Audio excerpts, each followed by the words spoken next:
So when I first started, the thought really was that you needed to sacrifice profitability in order to ensure a safe work site.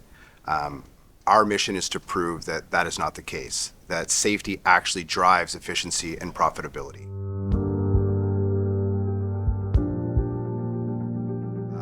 I had a buddy who worked in the construction industry who was doing, much better than me, and asked me if I wanted to go and work with him. And every day I was responsible for managing a whole bunch of different activities, from manpower, project budget, project schedules, and ultimately safety.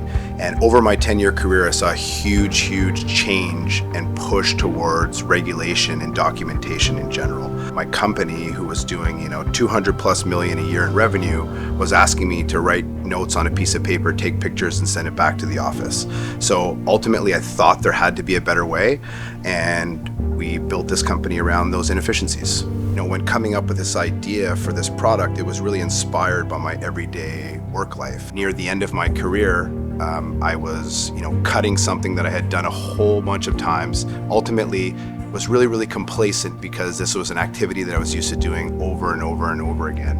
I was using a quick cut to cut a piece of rebar, and the saw bounced back on me and cut my leg right down to the bone. It was at that moment where, these experiences that I was seeing around me hit me close to home. And I knew that I was no longer invincible and that these things could happen to me. And that's, ultimately what propelled me to leave my job and pursue this full time. I think ultimately it's all about people being able to, build a big project on time and on budget requires a lot of buy-in from your team. It requires a great team.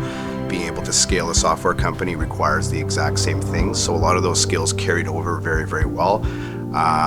Physically, a lot has changed. I sit in a chair every day right now. Oddly enough, my back hurts way more today than it did when I carried steel around. So in many ways, I feel like I was destined for the construction industry.